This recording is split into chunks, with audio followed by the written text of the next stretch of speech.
I'm not giving up. I am selling the building. The final season of FX's The Bear. The restaurant is flooded. Everything's either going to be okay. No, stop! Or not. We are outgunned and we are outmanned, but we have each other. FX's The Bear, the final season. All episodes now streaming on Disney+. Study and play come together on a Windows 11 PC. And for a limited time, college students get the best of both worlds. Get the Unreal College Deal. Everything you need to study and play with select Windows 11 PCs. Eligible students get a year of Microsoft 365 Premium and a year of Xbox Game Pass Ultimate with a custom color Xbox wireless controller. Learn more at windows.com/student offer. While supplies last. Ends June 30th. Terms at aka.ms/collegepc. The story of Atlantis is embedded right in these very significant and substantial geological events. Now, mainstream, like I said, ignores that fact or just dismisses it as having any significance. On the other hand, I look at it and go, well, this may be more than mere coincidence. Yeah. This may be literally part of a oral transmission. And the reason I told the story about the spirit caveman is that there we have solid evidence that those tribes living in that area literally had an oral tradition that lasted for 10,000 years or longer. Right. If you go back, in fact, if they're talking about a tradition, our ancestors lived on the shores of a giant lake that was here. Well, they didn't presumably have the geological knowledge. When did geologists find out about that? I mean, it was early 20th century that they began to see evidence that there had been this huge body of water there, Yeah. right? And we're still learning about it, right? Well, how would the tribes have known about it? Well, they didn't have the scientific means at their disposal like we do now, but they had an oral tradition that appears to have lasted a minimum of 10,000 years. Right. So don't declare categorically that the Egyptians could not possibly have had an oral tradition that lasted for 9,000 or 10,000 years. But that's what they do to get around this. Yeah, and I do. Yeah, it seems to me that the status quo, the establishment interpretation of history is getting more and more and more implausible. There's just too many things, too many outliers, too many things that don't fit that narrative without being force-fed into the dogma, right? Mm-hmm. The thing I cite all the time is the building with large mega blocks of stone that weigh 10, 20, 50 or more tons, hundreds of tons even in some cases. And, I did there was a short clip on a YouTube clip where I was talking about that went up a few weeks ago. And some of the comments, it's like, these comments are coming from people who've never given it like probably more than 15 seconds of thought. Right. And, well, they had all their leisure time. And so they had to do something with their slaves. I saw that version of the story. And, that has so many holes in it and so many inconsistencies and it's contradicted by history itself. And just, in my mind, common sense. There is something there that we haven't figured out yet. Yeah. And, hey, if you can make me a strong, conclusive case that it was all done with brute force, okay, but I haven't seen that. I haven't seen that. When you're talking about the transport of 100-ton stones or 50-ton stones over sometimes rugged landscapes, cross rivers, over mountains. Yeah. No, there's something else there that we haven't really explained yet, but, there is. Now, how about this? And I'm going to segue a little bit, and then we're going to come back to the dialogues themselves. The Great Pyramid, Khufu's pyramid, there's two ways of measuring the base. One is the cornerstones that are sit right, called the socle. They're 1 royal cubit. The socle is 1 royal cubit in thickness. And again, it's difficult to explain. I could easily show you in a couple of images. But definitely send them to me. okay, so we've got corner sockets that sit just outside the remaining, called riveting, I think is what the term was.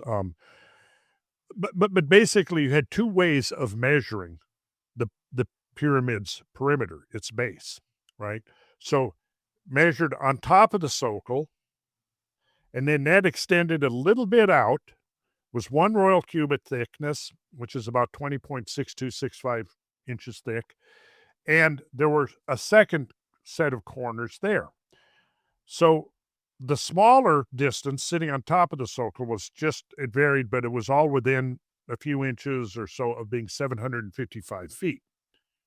Now the outer, where the sockets, which 2 of them are still there, so I've photographed them, you can measure them, they've been measured in surveys, they're 760 feet. So so basically what would you have is that the second set of cornerstones that sits just outside, I could actually draw, and you would see what I'm talking about if I just, this is very crude. Let's see if we can see it. So you've got the corner, the upper corner is this right here, and then it sits on the socle, this thing, and then there's the second corner here that's just outside. So just think of it a platform that extends a little bit outside the main body of the pyramid. If you measure the pyramid itself sitting on top of the socle, each side is roughly around 755 feet. If you measure the bottom of the socle where these sockets are, where there were prominent cornerstones there, it's 760 feet. Got that? Now, these are based upon multiple surveys. Okay, if we go to Plato's ringed structure, this is what he's describing. He describes a city plan where there are multiple rings, and there's the Temple of Poseidon at the center. Temple of Poseidon is 1 stadium in length and half a stadium in width, so it's a double square, right? It's a rectangle that's twice as long as it is high, which is the rectangle from which you derive the golden section, right? You take the diagonal of the double square, and it's the square root of 5. And the square root of 5 plus 1 is 1.618033989 ... Or square root of 5 minus 1 gives you the reciprocal of the golden section. And just like the king's chamber of the Great Pyramid is a double square. And I suspect that they understood the geometric principle that the golden section is hiding in there, right? Okay, so now you got the Temple of Poseidon that sits on the center island. It's 1 stadium by 2 stadiums. Then you've got a series of rings. So the inner island is 5 stades in diameter. Okay, well, a stade in the ancient Greek stade that they were using when Plato was writing was 608 feet. Well, 5 times 608 feet is 3,040. If you divide 3,040, I'm going to put that in my calculator. Let's see if you can you actually see that? What this would suggest to me, and not this by itself, but if you could multiply examples like this, is that we're looking at some kind of a system of technology. And we now know, based on the work of some of the plasma technology that's being developed as we speak, the machines that are being built that creates the coherent plasmoids by subjecting them to electromagnetic fields that cause them to cohere into stabilized geometric forms require the proportions that we find reiterated over and over and over again in sacred geometry. Wow. Again, is this a coincidence? The number 432, which shows up in the Vedas, is one of those reiterative numbers. It shows up in the Sumerian king lists. It shows up in many places, right? It turns out that it's also the musical scale. You have an octave of 432 to 864, which is a different way of tuning than 440 to 880. Yeah. 432 is the hertz, the wavelength of the note A, and then the octave up at 864. So, And we these are the kind. Correct. Right, yeah. Correct. Well, it turns out that some of the machines that are now being built and have been built and tested as we speak, for example, require cylinders, concentric spheres. And the ratios of these concentric spheres turn out to be exactly these harmonic numbers that we find over and over again in sacred geometry. When you need to build up your team to handle the growing chaos at work, use Indeed Sponsored Jobs. It gives your job post the boost it needs to be seen and helps reach people with the right skills, certifications, and more. Spend less time searching and more time actually interviewing candidates who check all your boxes. Listeners of this show will get a $75 sponsored job credit at Indeed.com/podcast. That's Indeed.com/podcast. Terms and conditions apply. Need a hiring hero? This is a job for Indeed Sponsored Jobs. Tomorrow morning is knocking. Stock your fridge now. How about a creamy mocha frappuccino drink? Or a sweet vanilla? Smooth caramel, maybe? Or a white chocolate mocha? Whichever you choose, delicious coffee awaits. Find Starbucks Frappuccino drinks wherever you buy your groceries. I don't know. To be quite honest, I don't know. But here's further. 3,040 feet, right? 3,040 feet is a half of a nautical mile. Okay, what is a nautical mile? Let's pull up here and I will see what they say for the definition of a nautical mile. Nautical mile.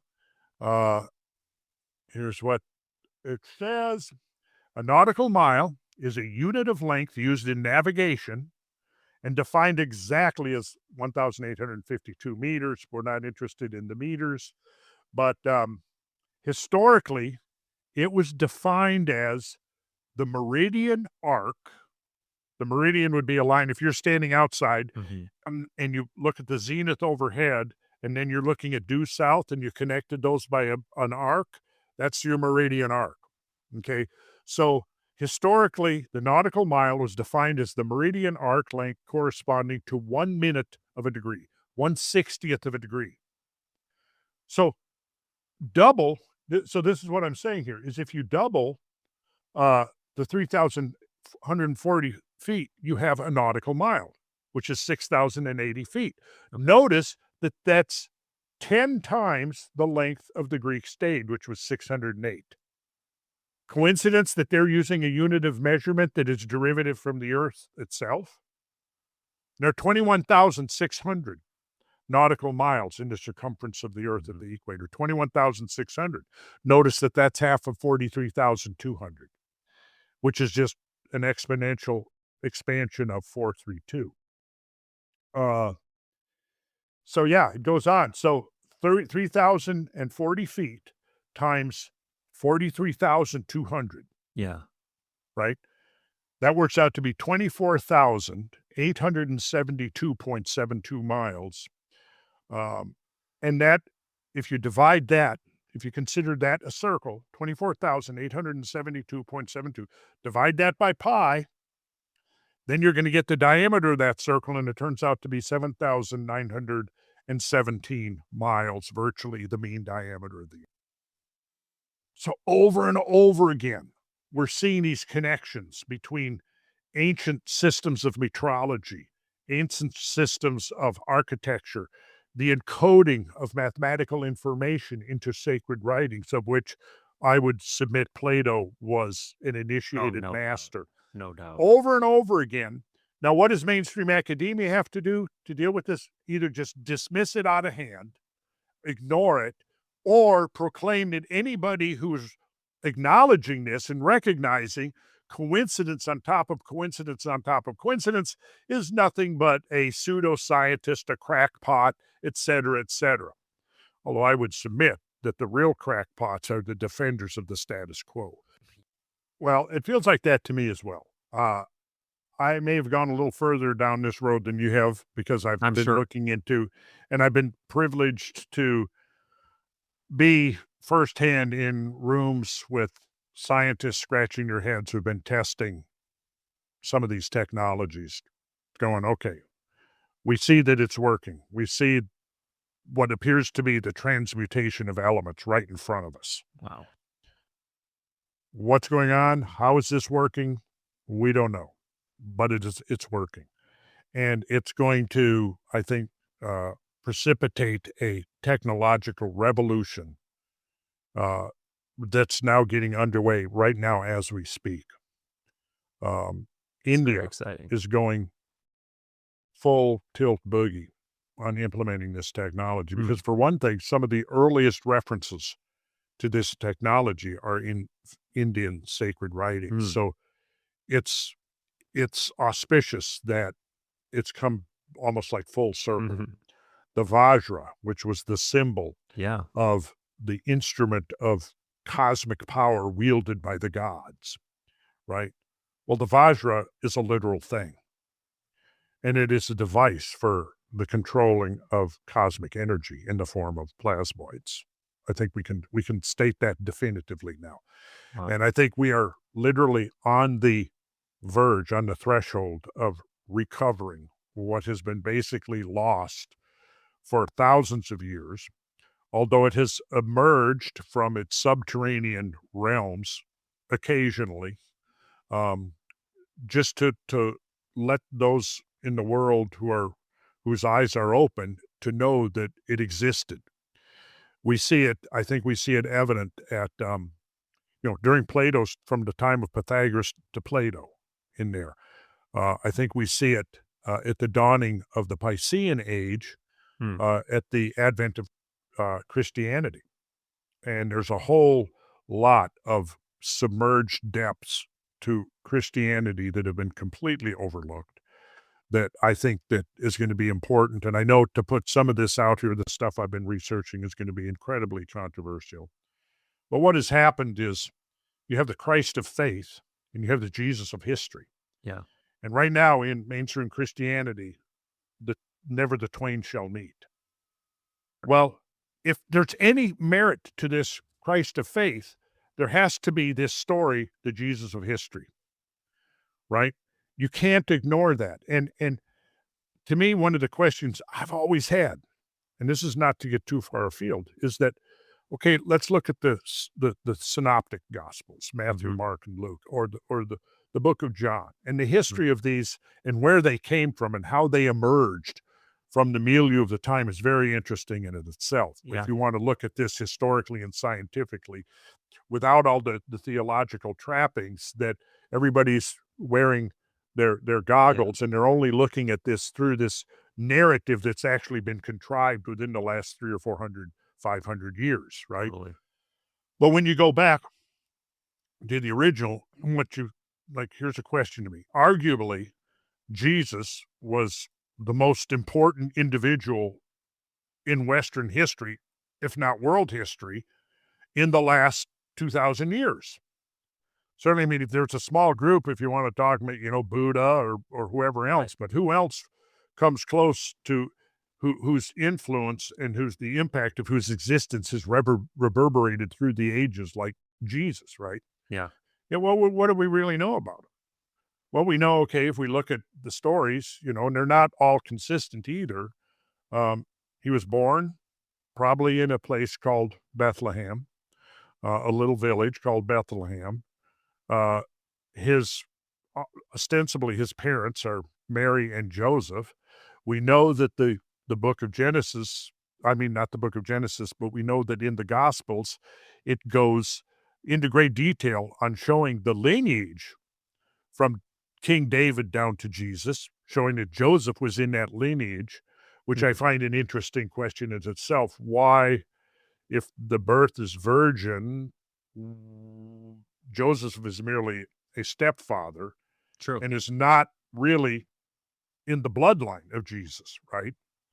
But goes very distinctively to establish this bloodline. Okay, Well, then what happens? Well, there's an anecdote about him being left behind during an excursion to Jerusalem, and Mary and Joseph are leaving, and they realize their 12-year-old son is not with them, so they hurry back. They find him in the temple discoursing with the elders.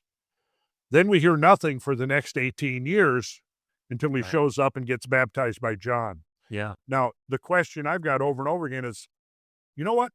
I sure would like to know about that story. What happened? Where did he go? Who did he know? Who did he hang out with? What did he study? What did he learn?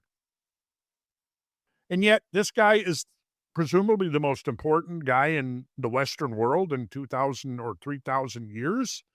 And what do we really know? Well, we know that he came and he spoke in parables. He did miracles. He upset some of the political hierarchy there in Jerusalem, etc.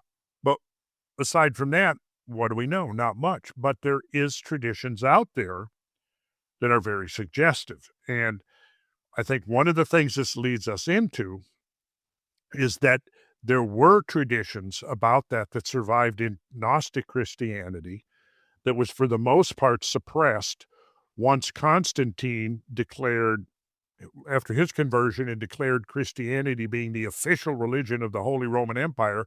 And then they did all of the conferences, whose primarily purpose was to suppress all what they defined as heretical. Right. And to come up with a doctrinally approved version of Christianity that would support the idea of empire, basically. Well, I think it surfaced again in the High Middle Ages. It surfaced in the form of Catharism, and I think it also surfaced in the form of Templarism. Right. It surfaced in the form of the multiple Grail romances that saw the light of day between about 1150 and 1225 AD. Yep. At the same time, the great Gothic cathedrals are being built, which are nothing less than textbooks of the ancient Hermetic science. And this is why I'm a student of the Bible. I read the Bible because I believe that, if you, some cases, read between the lines, in other cases it's right there overtly, and you have a context of understanding the traditions that preceded, the traditions of Mithraism, for example, which at one point was the primary competitor for Christianity. Again, when Christianity became the official religion of the Roman Empire, Mithraism kind of fell by the side of the road and kind of was forgotten. But the incredible richness of the symbolism in Mithraism is mind-boggling.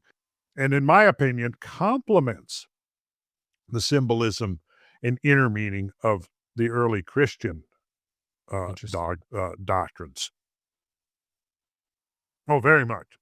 And you didn't mention the essential ritual of the Mithraic ceremonies was the tauroctony, which was the slaying of the bull of heaven, which in itself is just literally loaded with significant symbolism beyond, I think, the discussion we're getting into tonight. But if you want to reconvene at some point to discuss that further, for sure, maybe we can even figure out how to do this where we can do some share screens. Yeah. And as we're talking, for example, just now as you were talking, I was thinking, I could have pulled up that slide while you were talking. Yeah. Yeah. So, anyways, I think the bottom line here, and again, to try to keep to the theme, is that there is far more to human history on this planet than has been recognized within the conventional framework of thinking. There's a whole lot more to prehistory. And I find it almost ludicrous to think that we have been around for perhaps 150 to 200,000 years. We modern humans, Homo sapiens sapiens. Yeah. If we've been around that long, are you telling me that nobody discovered writing until 5,000 years ago? Yeah. Nobody figured out, everything was, passed down orally, and nobody, for generation after generation after generation, nobody progressed beyond foraging or hunter-gathering. a nomadic lifestyle. I find that hard to believe. Yeah. Right. And the answer to that to me is that it is almost more ridiculous to dismiss that vast period of prehistory with a wave of the arm and the belief that, well, there was nothing else going on there worth talking about. And if you try to speculate about anything advanced, and that is the key term, what do we mean? Let's define that. What do we mean by advanced? If we're going back to Plato, well, he's describing what you could say an advanced civilization, yet what is he describing? He's not talking about crystal ray guns and anti-gravity devices, any of that. What he is describing, though, is a very prolific seafaring culture, something perhaps that I think of as the Phoenicians or the Minoans on steroids. Yeah. That's kind of what he's describing. And he describes the activity of ships coming and going, and the canal that connects the ringed islands to the ocean where the ships could come in. And the canals were deep enough that the ships could pass under the bridges that scanned over the different rings. Now, I have two thoughts about that. One is that behind that there is some engineering, some mega-scale magisterial engineering that they undertook, because we certainly know that ancient peoples were capable of tremendous feats of building, of architecture, of engineering. So we have this model of the ring structure. Now, let's set that aside and say that's just the mythical part. Well, then that means the other part is, well, could you have had an island culture that had seafaring and navigational capabilities, which we know that humans were able to navigate and had seafaring capabilities tens of thousands of years ago, because islands all over the world have been colonized going back, in some cases, 50,000 years or longer. So somebody had to sail there. So, if you've got navigational skills, it also implies that you've got astronomical skills, because that's how you navigate by the stars, right? Of course, yeah. So you've got this idea, which I say, okay, let's assume then that the ringed city and all of that is just a geometric metaphor. Okay, let's set that aside for a minute and then what's left? Well, what's left is an island civilization that became very prosperous, that had navigational skills and had a far-flung empire.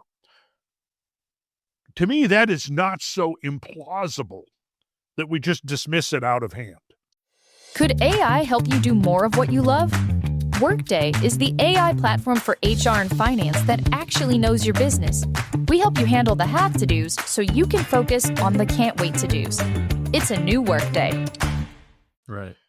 Well, and here's the thing that I think that mainstream archaeology overlooks. And in fact, a lot of geologists who've been schooled in gradualist narratives, gradualist scenarios. Everything changes one drop of water or one grain of sand at a time. And so within that framework, maybe there's a local or regional catastrophe, but nothing we need to contend with that would encompass the entire planet. Well, that view is obsolete. There are catastrophes we know repeatedly, just like Plato says. Right. There are catastrophes that have repeatedly happened.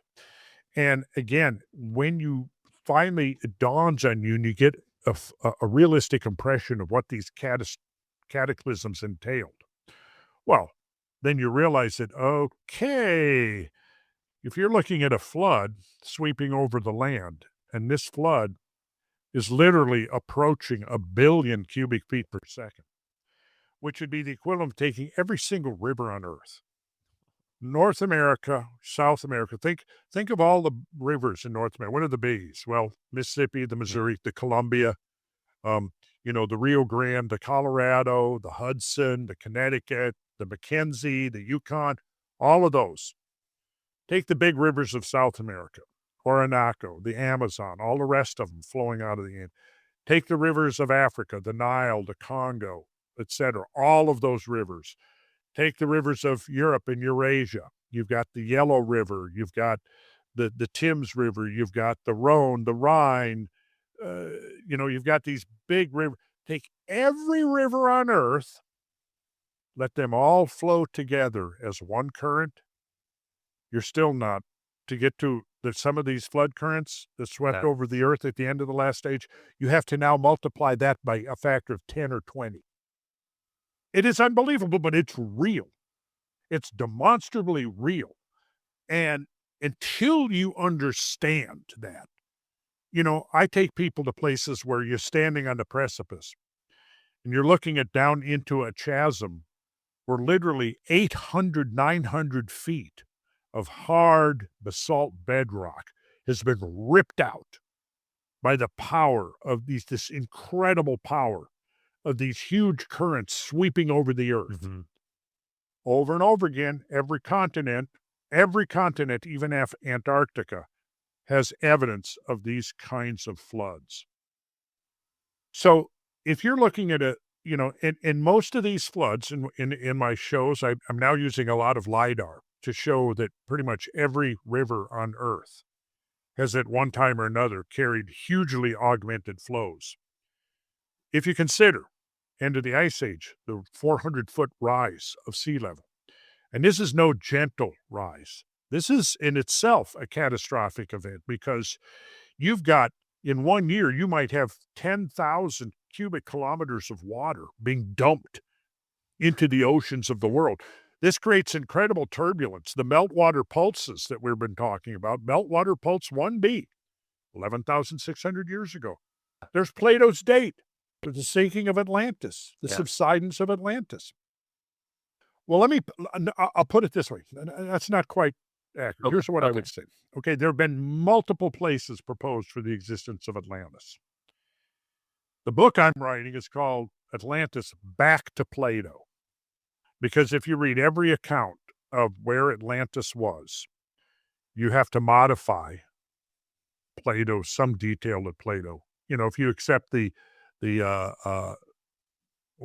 island Santorini, that was 900 years before Plato's time, right? Well, so those who are proposing that Santorini and the eruption of, was Torini the island? Terra was the island, Santorini was the volcano. I believe that was it. So it had this cataclysmic eruption, caused huge tsunamis, was probably causing the destabilization of the quite sophisticated civilization that existed on Crete at the time, which went extinct shortly thereafter the eruption of Santorini, right? However, the way you get around it is you basically say, well, Plato made a mistake. Never mind that he mentions the date of 9,000 years prior to Solon's journey repeatedly, multiple times. This was a translator's mistake, or somewhere somebody made a mistake, and it was really meant to be interpreted as 900 years. He just forgot and left off a zero. No, that's literally been said. Yeah. So in every other, same with this lately, it's the reshaped structure, right? Mm-hmm. Well, your problem with the reshaped structure is, one thing, it's not in the Atlantic Ocean, and Plato's very explicit. It's also not an island. People try to portray it as an island. It's not an island. It hasn't been an island for millions of years. The ringed structure doesn't match the ringed city description at all. It's way too big, way, way, way too big. It's like 12 to 1,400 feet above sea level. Well, then you just got to throw out the whole story that Plato told, is that Atlantis subsided. That was the word he used, subsided beneath the ocean. Well, so we could go through and basically what I do at the beginning is I don't take all of the proposed areas, but enough of them to show, okay, here they have some truth in it, but then they lose it because they immediately start changing Plato's very detailed description. So I said, and this was maybe 20 years ago now, I was giving a lecture in Asheville, North Carolina, and somebody asked me about Atlantis. And I said, well, it's been years since I've read Plato, but let me reread Plato and get back to you. So I reread Plato, and I saw things that I didn't see, like when I was like high school age, when I had read it, or college age even. So I got kind of obsessed for a while, and I procured pretty much every translation I could find, and eventually even found the original Greek, and went through highlighting the Greek, using my Greek-English dictionary, my dictionary of classical Greek, to look up the words and all of that. And I came to the conclusion, well, if you just follow Plato's very explicit explanations and discussions and descriptions, where does that lead you? Without changing the details of the story. And it led me to a cluster of islands in the mid-Atlantic, which I then remembered and realized was actually, in the early days, was actually the preferred location for Atlantis.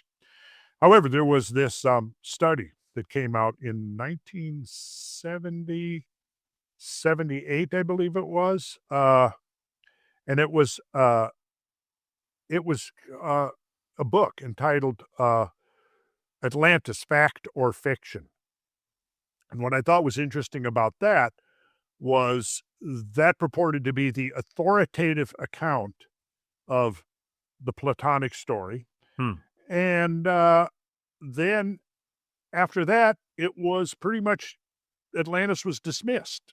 Well, we know it was geologically impossible. So I addressed that whole question. And I have quotes here that are kind of interesting. You'll see this. Okay, 1978. This was from the book Atlantis, Fact or Fiction. It was edited by Dorothy B. Vitaliano, who was a very highly respected woman geologist. And her contribution chapter was called Atlantis from the Geological Point of View. And she uses as her reference the work of Ignatius Donnelly. Are you familiar with Ignatius Donnelly? Okay, good man to look up. If you're doing Atlantean research, Ignatius Donnelly. He was a congressman from Minnesota. He was elected to Congress. I think he served 2 terms. I understood that his primary motive for running for Congress was so he could get to Washington and have access to the Library of Congress. Wow. Which he spent all of his time in the Library of Congress researching Atlantis, and then he wrote 2 books on Atlantis. Atlantis, the Antediluvian World, and Ragnarok, the Age of Fire and Gravel. In the second one is where he discusses his idea of the catastrophe that caused the destruction of Atlantis. And he makes the argument, and he makes a pretty strong argument for the reality of Atlantis, even way back, published in 1882, I think, was Atlantis, the Antediluvian World, and maybe 83 or 84, the follow-up of it. Right? So Ignatius Donnelly. So Dorothy B. Vitaliano, she uses Ignatius Donnelly's account as her reference point. And this is what she says. Inasmuch as all references to Atlantis stem from Plato and no other source, which is almost true, in deciding whether it is fact or fiction, or to put it another way, whether it is a legend or myth, we are faced with 3 options. We can take everything Plato says quite literally. We can take his words seriously, but not literally, or we can take Atlantis as purely and simply his invention. Now, I was quite familiar with the second option, which was we can take his words seriously, but not literally. Okay, that's Santorini. That's Turkey. That's Doggerland. That's these other places of which there have been a proliferation of these, right? Well, my thought was, okay, what if we said option number 1? We can take everything Plato says quite literally. Yeah. And I decided, okay, I think I'm just going to go down that road and see what I come up with. So then she goes on to say, the current popular concept of Atlantis was crystallized by Ignatius Donnelly in a book entitled Atlantis, the Antediluvian World, published in 1882. Since that book is still being sold in bookstores everywhere and has provided the basis for numerous other works, it is desirable to explain why his literal interpretation of Plato's description is utterly inconsistent with modern scientific knowledge. Oh. Donnelly outlined 13 propositions, in support of which he then proceeded to marshal all kinds of evidence. Only 2 of these propositions are relevant to a geologically oriented discussion. Proposition 1, that there once existed in the Atlantic Ocean, opposite the mouth of the Mediterranean Sea, a large island, which was the remnant of an Atlantic continent and known to the ancient world as Atlantis. And Proposition 2, that Atlantis perished in a terrible convulsion of nature in which the whole island sunk into the ocean with nearly all its inhabitants. So of his, 13 propositions, she says, okay, here's the 2 that have geological relevance. And if they don't hold water, if they're not... Pun intended. Right, pun intended. If they don't, stand on their own or sink, then all the other propositions are meaningless. We don't even need to look at them. Yeah. We can just throw them out, right? So that's her approach. Then she says, in light of what is known today, I imagine she's writing this about 1977, about the ocean floors, we can definitely rule out the possibility of a sunken landmass of any substantial size in the Atlantic, or for that matter, in any other ocean basin. It has now been established from the speed at which earthquake vibrations propagate through the earth that the material of the Earth's crust underlying the continents is different from the material underlying the ocean floors. Nowhere in the ocean basins is there any sign of a large mass of continental-type crust, which could represent a submerged continent. Well, here we're getting in continent. What do we mean by that? Continent. Yeah. Right?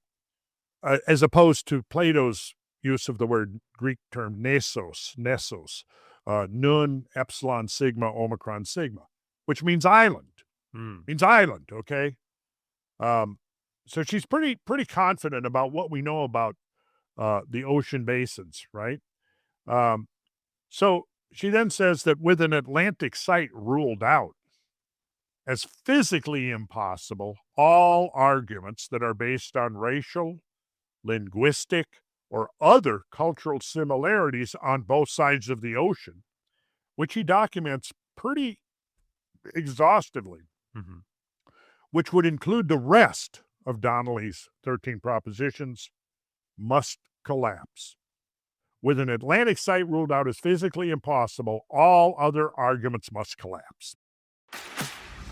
This episode is brought to you by Fox One. Watch all 104 matches of the FIFA World Cup live in 4K for just $19.99 a month with 3 days free. Build your own multi-view, choose up to 3 streams, and follow player spotlights. Stay on top of every moment with live stats, highlights, and instant replays. The FIFA World Cup, streaming live on Fox One. Offers are subject to change. See fox.com for complete terms and conditions. Okay. So, having considered the various possibilities, let us return to the original question. Is Atlantis myth or legend? I've tried to show that an Atlantic site, and with it a literal interpretation of Plato's description, is ruled out by our present knowledge of the sea floors. The very best we can do is to grant that Plato might have derived some of his ideas from Minoan Crete in one way or another, but such a derivation is far too roundabout for Atlantis to qualify as a legend which presents a distorted view of an actual event. From the geological point of view, I fear that Atlantis must be considered just another of the myths of Plato. That was considered to be the final word on Atlantis in 1978. Okay. And what you see is that post this publication of this work, anybody who's looking at proposition number 2, well, we take Plato seriously, but not historically accurate. Mm-hmm. You find this proliferation of all of these other sites around the world. Well, then I came in and I said, okay, let's take Plato literally and see what happens. And so what that led me to was some stuff very interesting. So why don't we get back to the story? Yeah. How did it get to Plato? Well, there was a lineage from the transmittal from Solon to I'm not sure how to pronounce it. It's either Dryas or Dropidas. I think it's Dropidas. Now, Solon was about 600 BC. He told the story to Dropidas, who then told it to Critias the Elder, who was the grandfather of Critias the Younger, who was the one narrating the story in the forum. And then it goes, so with the line of transmission would have been from Solon to Dropidas, to Critias the Elder, to Critias the Younger, and from him then to Plato. Plato wrote it down, and that's what we've inherited, right? So here's what, let's see here. Here's what, at the beginning of Timaeus, Critias is speaking. He said, "Then listen, Socrates, to a strange tale, which is, however, important point, certainly true." Yes. As Solon, who was the wisest of the 7 sages, declared. He was a relative and a great friend of my great-grandfather Dropidas, as he himself says in several of his poems. And Dropidas told Critias, my grandfather, who remembered and told us. I'm going to skip over a little bit here, we obviously don't have time to go through the whole thing, but this is what he goes on to tell. There were of old great and marvelous actions of the Athenians, which have passed into oblivion through time and the destruction of the human race. Now, I think we need to take what Plato is saying right there at face value. Yeah. Absolutely. Passed into oblivion through time and the destruction of the human race. And one in particular, which was the greatest of them all, the recital of which will be a suitable testimony of our gratitude to you, and also a hymn of praise true and worthy of the goddess, which may be sung by us at the festival in her honor. Socrates then says, very good. And what is this ancient famous action of which Critias spoke? Not as mere legend, but as veritable action of the Athenian state, which Solon recounted. So now we have a second iteration of that idea. Socrates himself is now saying that this was not mere legend. It was not mere legend. That's what Socrates is saying, but a veritable action, a true action, something that really happened. Right. Right? So Critias says, I will tell an old world story, which I heard from an aged man. For Critias was, as I said at that time, nearly 90 years of age, and I was about 10 years of age. Now the day was that day of the Apaturia, which is called the registration of youth, at which, according to custom, our parents gave prizes for recitations. And the poems of several poets were recited by us boys, and many of us sang the poems of Solon, which were new at the time. If Solon had only, and you mentioned this, like other poets, made poetry the business of his life and had completed the tale which he brought with him from Egypt, and not been compelled by reason of the factions and troubles which he found stirring in this country when he came home, to attend to other matters, in my opinion, he would have been as famous as Homer, Hesiod, or any other poet. And what was the poem about, Critias? About the greatest action which the Athenians ever did, and which ought to have been the most famous, but which, again, through the lapse of time and the destruction of the actors, has not come down to us.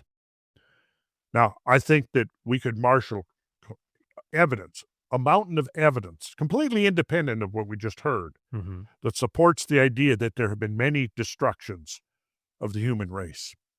That there are times when the human species has been proliferating upon the world, and other times when it has seen a gigantic drop in population numbers. I think we see that right at the Younger Dryas. We also see it repeatedly happen just throughout the 10 or 11,000 years of the Holocene, right? So I think that what Plato's describing here is absolutely, thoroughly tenable scientifically. After his travels, Solon comes to Egypt, and there he was received by the Egyptians with great honor, and he asked the priests, who were most skillful in such matters, about antiquity, and made the discovery that neither he nor any other Hellene or Greek knew anything worth mentioning about the times of old.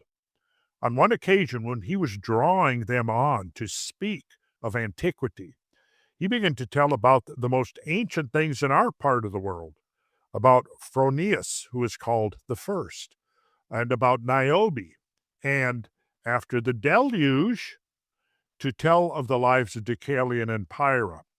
And he traced the genealogy of their descendants and attempted to reckon how many years old were the events of which he was speaking, and to give dates. Thereupon, one of the priests, who was of a very great age, said, "Oh, Solon, you Hellenes are but children, and there is not an old man among you who is a Hellene." In other words, there's not an old wizened person, right? Solon, hearing this, said, "What do you mean?" The priest then replied, "I mean to say that in mind you are all young. There's no old opinion handed down among you by ancient tradition, nor any science which is hoary with age. And I'll tell you the reason for this. There have been, and will be again, many destructions of mankind arising out of many causes. The greatest have been brought about by the agencies of fire and water, and other lesser ones by innumerable other causes." And then he goes on to tell a story which I consider very significant in unpacking what follows in the story of Atlantis, right? This is what he says. And see how you interpret this. This is the old priest talking to Solon. "There is a story which even you pathetic young Greeks who don't know anything about antiquity, even you have preserved this story, that once upon a time, Phaeton, the son of Helios," do you know that myth? Once upon a time, Phaeton, the son of Helios, yoked the steeds of his father's chariot, but because he was not able to drive them in the path of his father, burned up all that was upon the earth, and was himself destroyed by a thunderbolt. Now this is what I consider to be some of the most important line out of the whole Atlantis narrative. This is what he says. "Now this has the form of a myth, but it really signifies a declination of the bodies moving around the earth and in the heavens, and a great conflagration of all things upon the earth, recurring at long intervals of time." Okay, and in following, I have excerpts from Bulfinch's mythology on the fall of Phaeton. We won't get into that, but if anybody wants to read Bulfinch's mythology, look up the story of Phaeton and read it. Yeah. Because I think that Plato's just telling us, it has the form of myth, but he's really describing these bodies that are orbiting into heavens. They decline. That means a downward motion. They're coming down, setting fire to the earth, causing catastrophes. And now we know indisputably that happens with a degree of regularity too. Ryan Reynolds here from Mint Mobile with a message for everyone paying big wireless way too much. Please, for the love of everything good in this world, stop. With Mint, you can get premium wireless for just $15 a month. Of course, if you enjoy overpaying, no judgments, but that's weird. Okay, one judgment. Anyway, give it a try at mintmobile.com/switch. Upfront payment of $45 for 3-month plan, equivalent to $15 per month required. Intro rate first 3 months only, then full price plan options available. Taxes and fees extra. See full terms at mintmobile.com.